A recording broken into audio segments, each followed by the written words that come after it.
family-owned shop in Loganville, Soesby's Garage for all your automotive repair needs. We service all makes and models, foreign and domestic. We repair engines, alternators, brakes, alignments, AC systems, and more, using certified technicians with over 90 years of combined experience. We also offer same-day service for some repairs. Soesby's Garage, 200 Bay Creek Road in Loganville. Dependable, honest, and fair. Look us up on Google or Facebook. We'll take good care of you. Broadcasting live from the Subaru of Gwinnett studio inside the Sonesta Gwinnett Place Atlanta Hotel. It's time for Case in Point, presented by Paradigm Security Services. We are the cornerstone of security in the Southeast. Hey everybody, welcome to Case in Point again, presented by Paradigm Security Services. I'm your host, Rick Strawn, the president of Paradigm Security Services, and we're again excited to be with you today on Business Radio X. We're coming to you from the Subaru of Gwinnett Atlanta studio. We're located in the beautiful Sonesta Gwinnett Place Atlanta Hotel in Duluth, Georgia. Take a look at them. You'll like them. Each week, we plan to feature businesses in the Atlanta area, especially those that serve the Gwinnett County. While all businesses have security concerns of some kind, not all are about physical security, and we'll touch on that and all aspects related to security as we move through the course of each show. Our guest today, I'm absolutely excited to have Raymer Sale. He is the president of E2E Benefits Services, Inc. And I've known Raymer for a long time, been to Rotary with him. There's just all kinds of things that I can't tell you about we've done. But seriously, to tell everybody, and I know probably most people know who you are, but tell us who Raymer Sale is. Where'd you come from? How'd you get here? What brought you to Gwinnett County? And how'd you get into the field that you're in? Well, I was born and raised in Winston-Salem, North Carolina, and eventually ended up in Pensacola, Florida, which is where I got in the insurance business, and was transferred up here by a company called Accordia. They owned and bought us out later after about 8 years, and after being moved here in 1991, and in 1993, I decided that I wanted to open my own shop. So I opened up Business Benefits, which later was changed to E2E Benefits Services, and we also operate a company called E2E Resources. And so been in it for 26 years this year, selling insurance and HR services. That's a long time to be in there. I know I did 25 with Atlanta, and it seemed like forever. Although it seems like it's gone no time. I've been gone from there about 22, 23 years now, and it's just like, boy, this has gone by a whole lot faster. Well, I know that you're involved with what you do. I know you're involved in a lot of things going on in the county, but let's start off with just a brief description of what you do. Is you offer a 360-degree approach for employers to increase efficiency and reduce costs associated with payroll administration, human resources support, employee benefits programs, and plans that processes along with the technology are explained by your team of experts for everyone's education and support. And I know we've talked to you in the past, and there's so much going on today and over the past few years in your business that's just amazing, the changes that have gone through. But let's just start off with the top three most pressing ACA issues that employers will need to manage in 2020. Well, if we can, let's just touch a little bit about the cycle, if you will. Absolutely. When the healthcare law was passed and the insurance industry changed. And so the insurance agent that was accustomed to writing employee benefits programs, which is what we do, then we had to get into human resources, and then we had to get into all kinds of technology to support the employers, because it's such a complicated process. It's one of those things, you don't know what you don't know until the IRS knocks on your door and explains it to you, and so you don't want to get caught in that. And so the healthcare law came along. When it came along, it brought with it certain things that we have not had to do in the past. And so if you're looking at some of the top things you have to pay attention to now that you may not have had to pay attention to in the past, it would be summary plan descriptions. Used to be if you had 100 or more employees, you had to provide a summary plan description. If you got 2, you got to provide a summary plan description, and that explains your benefits and what certain rights the employee has in there. And then if along with that came embedded price increases. I mean, we've seen price increases at 45%, and there's not many employers that can stand that kind of a rate increase. Absolutely. I don't care who they are. So the industry has adapted to some of these program changes, and now we've got products out there that allow us to write different programs that can avoid some of the rules of the Affordable Care Act, some of the rating structure, not the rules. And so now Blue Cross is offering a new plan. Aetna, United Healthcare, Cigna, they're all offering these new plans that fall under the ERISA rules rather than under the state rules. It also that affects the pricing of the product. And then we have the affordability test that affects the employers that have 50 or more employees, where they can only charge an employee. The safe harbor is 9.78% of their payroll. That's all the employee can be charged. And so those are some of the things that the employer needs to be aware of. And I know that it's been around a long time now. The law has been, we're in our ninth year of it, and the employers have adjusted, and most of them are familiar with this sort of stuff. It's still you just don't take your eye off this ball, because it can hurt you if you do. Well, I know there are a lot of hybrid models out there, and it's like you say, as we say in my business, the paradigm shifted. Mm-hmm. And with when Obama did the Obamacare thing, and there are just so many changes that just almost immediately took place, and it has not quit changing since. No, they keep moving the rules around. This year may be the first year since 2010 where things are fairly stable. They haven't changed the rules that I can tell very much this year. They made some minor changes, but they didn't shift all the renewal dates down and keep doing grandfather and grandmother plans and all of that sort of stuff that allowed you to keep your old plan, even though the Obama law took over. It was just, they just kept messing with them. But now this seems to be fairly stable this year. The goalpost seems to have a little bit more concrete. Yes, so to speak. Well, I would assume that there are a lot of processes that have changed that are coming up for 2020. There's some most important ones that people need to look at. Well, generally the processes have not changed, but what the employers need to look at now is the variety. You need to see everything that's out there so that you can make a reasonable decision. People have become so immune to the fact that my deductible used to be $1,500. Now it's $5,000. Oh no, by the way, your out of pocket used to be $5,000. Now it's $10,000. These, and then you place on top of that a $500 premium or a $400 premium, and these are just levels of financial strain that employees are having a tough time with, and I get it, and the employer gets it, and the employee gets it. So you have to put all of this together to come out with the design and the tools that allow you, the employer, to get the most cost-effective plan that doesn't punish the employee that's out there. And so we do that by doing a market analysis, a market shop, if you will. And so to say that there are just 3 or 4 or 1 or 9 different things that have changed in it, things evolve. The ACA plans, the rates still continue to escalate because of the way the underwriting has to be done. But then you find the other options like the level funded, partially self-funded plans, which really don't put any additional liability on the employer, but they'll drive the rates down. Blue Cross created one of the first MEWAs. Now that won't mean anything that's too far down in the weeds, but it's a plan that works well for the 50 and under employer groups. And the rates that I've seen on this plan design have been just phenomenal. They're significantly below what everybody else is seeing. You have to be a member of the Chamber of Commerce, and that's fine. Chamber of Commerce is always willing to accept members. Absolutely, they are. And there's a big drive on that. Yep.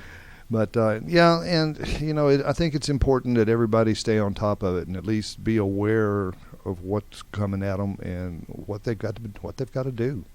And of course, talking to someone like you is exactly how they stay on top of it and they understand. Because I know I've talked to you before. I know Susan's talked to you before. Sure. And there's just so much. There's no way that one individual or a company is going to know everything.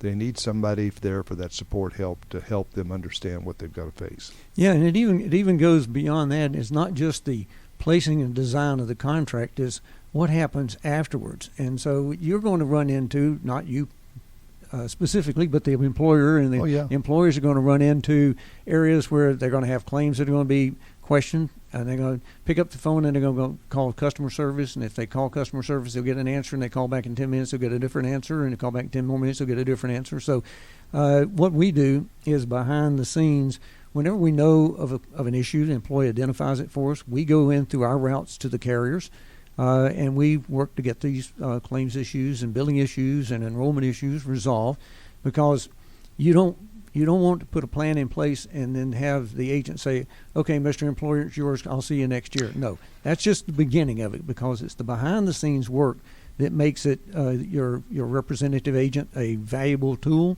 And we have a team of people that work with carriers on claims all the time. Well, I think that's the part that a lot of people, you really need that somebody that knows what questions to ask. Sure. Most employers, they know there's an issue, but they don't really know what to ask. And when they do know what to ask, they don't know who to ask. Well, and it's like floundering around trying to figure out where the right place is. You may spend hours trying to get to the right person that can get the answer for you. And you're going to get numerous answers on the way. And that's exactly right. And so, but we know we have a port, if you will, into the insurance company through the agent brokerage, through the broker's portal, if you will. That's not a right word for it. Contact, phone call, whatever, to get these claims resolved. We have people we work with all the time. If one of my employees calls up one of the carriers, they know who that employee, they know who that person is, they know who they work for, and they know what they're going to do. And they also know, based on the amount of time we've been in the business working with them, that we're not just going to take no for an answer and walk away. Well, I mean, that's important. Yeah. I can't stress how much digging and getting the right answer, and the key being the right answer. Well, before I came over here, I was talking with one of the carriers, with one of my clients, and it's in a renewal scenario right now, and they were offering them a renewal at X. And I got a carrier out there that says, well, we'll do that for much lower, like 9% lower. And so the carrier says, what do I got to do? I said, simple. Go to your underwriters and tell them to give us the best thing they'll get. If it's good enough, we'll be able to stay with you. We're not interested in moving, but I'm not interested in making or encouraging my employer client to pay more than they need to pay for the product. Absolutely. So do the best you can take. Give me the best deal you got. We'll present it. We'll work with it. Yeah, there is flexibility out there. Sure. And a lot of people don't want to do the flexibility. They want you to stay in the dark, where they can charge you whatever they want to charge you, and go for it. Having that intermediate person, that person on your side that can go in there, find out what the real figures are, and give you something to make an informed decision. Sure. Absolutely. That's what we try to do. Well, speaking of informed, how do you stay informed and participate in legislative discussions? That's easy for you to say. What we do is we have several avenues. We're a member of the National Association of Health Underwriters, the Georgia Association, and the Atlanta Association of Health Underwriters, and we go through CE credits and training every year. But in addition to that, we usually go to Washington twice a year. Once with the Chamber of Commerce and once with the National Association of Health Underwriters, where we go up on Capitol Hill, visit with the legislators, to discuss items that are of concern with us. Well, the last time we were up there in, I believe it was February this year, we talked about this well-known Cadillac tax, which looks like it may be going away. And then we're also talking about a thing called surprise billing, which is you go through all the processes to have everything pre-certified, but then when it's all over, they say, oops, so that person wasn't in your network, and you didn't have any idea about that being there. So you get this $10,000 or $15,000 bill. So there's legislation being worked at this time to help find a way to make that go away. But we also are a member of the Human Resources Organization, SHRM and HRMA.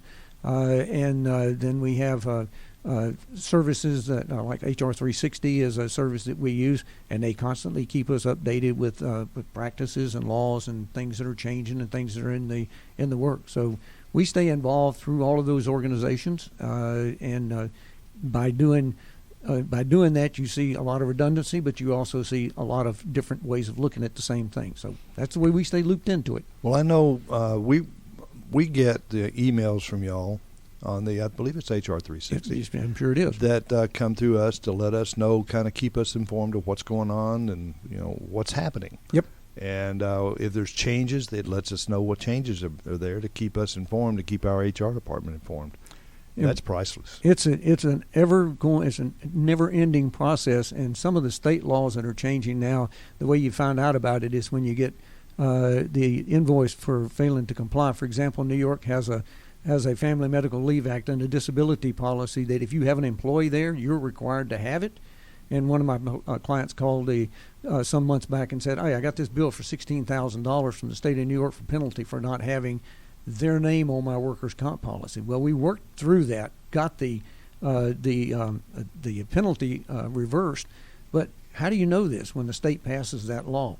So we oftentimes the insurance carriers will give us a heads up that some of these things are coming. But that HR 360 is a great tool for keeping that going. And by the way, we give that service away to all of our clients and prospects that we're working with. So it's a tool that even I got an email from HRMA, the Human Resource Management Association, the other day, said, "Here, sign up for HR 360 free." So they're giving it to their members as well.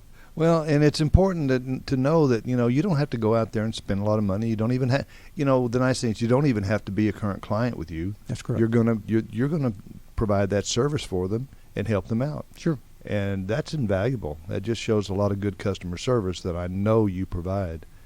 We're at the top. We're at the top end of customer service. I can assure you that. Oh, I know a much that's overused right. word, but trust me, that's true. It is, and I totally agree. Well, I know we've talked about the importance of relationships, and I know E2E maintains a lot of them with the insurance companies to secure coverage options and support issues and all. But how the E2E team helps with emergency and compassion is probably one of the best things or most valuable things that y'all do. Is it's not just like you're talking to a voice on the phone. You actually are talking to somebody that cares about your situation. We have a mission statement, and I'm not even going to try to repeat the mission statement because it took us a lot of massaging to get this thing to say what it's supposed to. What it wanted to say. But here is the way the mission statement works. When I first opened my office in my bedroom, I had just come from working in the insurance carrier corporate side. I looked at what was going on, and as we grew the company, I came to the realization that clients really don't care what my problems are. So I came up with a mission statement that went something like this: clients don't really give a darn if we're dead in the ditch. All they want is their issue solved, and they want it solved right now. And that's the way we progress. The mission statement is, as I said, it's been cleaned up. It says the same thing, just in a little better English or language. But that's the bottom line. And we understand that. It's not that they're hard-nosed or hardcore or don't care. It's that their problem is the most important problem that they have, and our job is to solve that problem. And they need it done now. They need it done effectively and efficiently with compassion. They need to feel good about what they've got. That's exactly right. They need to just say, "Here, Raymer, you all handle this and call me when it's done." And that's the way our team operates. You call our office, is somebody going to answer the telephone pleasantly? They better. And they're going to either direct you wherever you need to go, or that person's going to answer your question. Most of the time, the person that answers the phone is the one you're going to get the right answer from. Unless you call me, then I'm going to ask somebody in the office to tell. There you go. That's not true. No, but I know it's not. No, I think probably, without a doubt, from my experience anyway, and I'm not trying to blow smoke and blow your head too big here, but you are probably the most knowledgeable person in this field that I've ever known. Thank you. I know you went right after the Obamacare and all came in, you had to go to a lot of classes. Yeah, they had the American College, which is the college that issues the Certified Life Underwriter COU designation. Within just about 6 months of that law going into place, they put together a study program. It was a 12-week study program. So for 12 weeks, I sat in front of a computer every Tuesday for 2 hours listening to a professor lecture, and then I had a book that I was my reference guide. I still have it. It's 4 inches thick. And it has all the stuff that is important in the law. But over the period of time, what has happened in that is it scared the heck out of everybody. It's now 12 inches thick. Yeah, it's 12 inches thick now, but it scared the heck out of everybody, and all of us were very concerned that we wanted to be able to do the right thing to the client at the right time. Well, over time, it sorted out. The insurance company figured out what their responsibilities were, and the agents figured out what their responsibilities are, and then we just came up with a mesh, if you will, to communicate with the employer, and that's the biggest piece, is to keep the employer in the loop so that they don't stumble in this, because if they do, it's going to be punitive. The good news is that our current administration has done a lot in behind the scenes in regulatory changes to take some of the pain out of this. For example, you still are required by law as an individual to have health insurance, but there's no penalty if you don't. So the insurance companies still have to go through all the steps that they had to go through before to prove to the government who's in the plan and who's not. But if the employee decides not to be in the plan, that's their choice, and they have to say, I don't have insurance, and there's no penalty to go along with it. So that's positive, because I remember very well you going through those classes, because Tuesday nights was our Rotary night. Yep.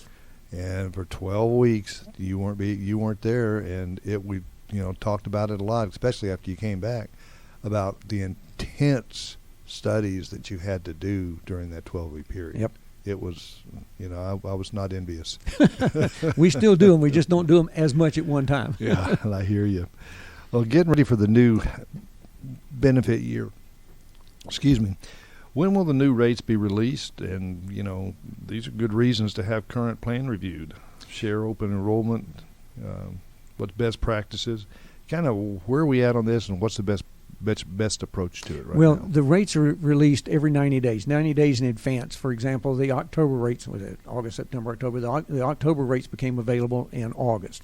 Now, the renewal from the carriers for the specific employer groups is available by state law 60 days prior to the effective date. So the October rates are out in August for the October renewals. So what we do is as an agency, we send out a renewal letter to our employers 90 days prior to their effective date. So we've got a 30-day window in there. We ask for updated census data. We ask for any changes that may affect their plan. And then we load that information in. So when the renewal rates come, we're already in the market collecting the Affordable Care Act rates that we pair up with the renewal.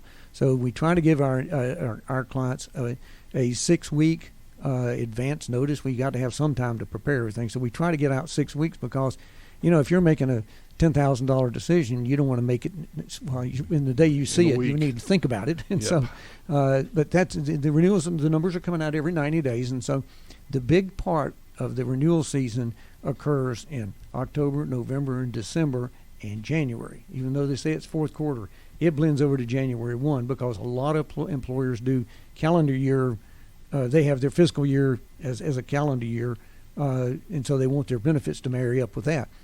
And so as a result of that, through all of the extension of the regulations, most of the agents ended up with a huge bunch of their renewals down in the fourth quarter. Well, that puts a burden on the agency, puts a burden on the insurance company too, because they ramp up with staff. But if you ramp up with staff that's familiar but not well educated in what your company does, that's a hurdle to come over by itself. So we try to back things up now to give the employer more time, give us more time, and give the carriers more time to develop the rates so that we can make that renewal transition as smooth as possible. This year is shaping up to be the first year in the last 4 or 5 where it's going to actually work smoothly for us and not just be just a nightmare, just a disaster. So. It affects you a lot when they just have so much thrown at you Sure. with a short period of time to analyze it. So I can see where that would be a benefit to be able, and especially to have someone like you that can actually do all of that compilation and figuring out what Sure. all's going on for you, instead of having to. I can't even imagine trying to sit down and go through some of this stuff and figure out what I've got to do or how I've got to do it, or to stay out of trouble. Well, that's our job. That's our job to help you do that. We're not lawyers by any stretch of the imagination, but we certainly can provide the support and the guidance. And if you need legal advice, we'll point you in that direction too. Yeah, I know y'all know some good lawyers. Ah, yeah. Well, in the security field, a lot of people look at security in a lot of ways. This is about security too. It's about security of your business. It's about securing for your family. There's in all your employees. Your employees are looking to you to provide some type of a security when you're you go to work for them. That's the way that you at least begin retention. Is they've got to feel like that there is security provided for them and their families. That is correct. So that is right down the line of security. We just don't carry guns. We just don't carry guns. Some of us do. Well, I know that, is there anything else that you want to point out about about your field and about the upcoming things and going on before I get into some of the things that you do with the community to give back? Well, I don't really have anything to add to. Every day's got a new experience, but we hit some of the high spots, and there's probably piqued some interest and maybe generated some questions and some am I complying? So all the thing I can say is if you got questions, just give us a call and let us help work through the issues and find out where you are. Well, if they want to call Raymer Sale or E2E, give me a number. We'll come back to that at the end too, but go ahead and give us a number or an email address or something. They can call us at 770-736-9190. They can email me personally at E2E. My email address is Raymer, R-A-Y-M-E-R, at the letter E, the number 2, the letter E, resources, resources.com. All right, and give me that phone number again. 770-736-9190. Sounds great. Well, I know that you're involved in a lot of stuff. You're really involved with the chamber. You're involved tremendously with our county and community. One of the things that's coming up that I know that you're really, that your heart lays on is called Red, Blue, and You. And what an interesting title for a particular game. How about talking about that, telling us when it's coming up, and exactly what is Red, Blue, and You? Well, Red, Blue, and You is starting its 4th year. It's a not-for-profit, and it is designed to say thank you to first responders. Police, fire, sheriff, city police, EMS, everybody that is a first responder. It all started about 5 years ago when several of us were sitting around a table, and I was complaining profusely about the abuse of over the media by some of our leading officials of the police and fire. And I think my comment went down the path of something like, if you don't like what they do, try living without them. And so the Red, Blue, and You comes from red, fire, blue, police, and you being the citizen. It was one of those things that I was meeting with Chief Ayers to try to drop the idea and see what he thought of it. And as I got out of the car, I didn't have a thought about what the name would be. Just was going in and talk about a generic idea. And as I was leaving the car, I thought something patriotic. And then Red, Blue, and You came in. I presented it to the chief. He loved it. So we had it reserved. And on November 21 at the Buford Arena, we will have our 4th celebration. It's a no-charge event. Everybody's invited. Bring your family members, law enforcement, first responders, fire, everybody. Come up. We will have a short program, present the colors, have a short video. Probably the presentation from beginning to end last less than 30 minutes. And then we'll have Banks and Chain entertain us. That's awesome. Yep. And then we'll have Jim and Nick provide the barbecue, and everybody will eat and then go back to work. And probably by 1:30, we're cleared out. So we have sponsorships to do that. Last year, if you recall, we had the tragedy of a police officer that was killed in October, Antoine Toney. And this event was in November, which was right back to back that. And so from the funds raised, we contributed $7,500 to the Antoine Toney Scholarship Fund, and then turned around and gave $2,500 to the Fire Foundation. So we distributed those kind of money. We don't keep the money. We roll less than $4,000 from year to year just for startup expenses. We have insurance that we have to keep, and we have to make down deposits on the arenas and stuff like that. So sure.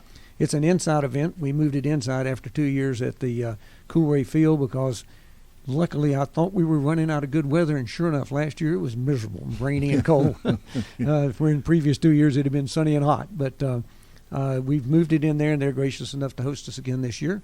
It's a beautiful arena in Beaufort, right off Beaufort Highway in the school area.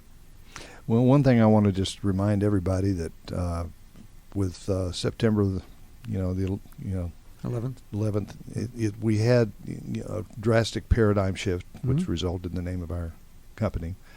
And private security, in a lot of ways, became first responders. Today, people look at the first people that generally arrive on a scene or are there. With the number of private security personnel that are in existence today and the number of companies that utilize them, they become primarily a first responder. They're usually the ones a lot of times that end up calling the police or the fire. So just everybody keep the private security industry in mind too, because underpaid, understaffed, all that good stuff, just like we did with the city. Sure. But they hold a very important career there. Well, it's an area that you have to be driven to. It's got to be a passion. I'm not.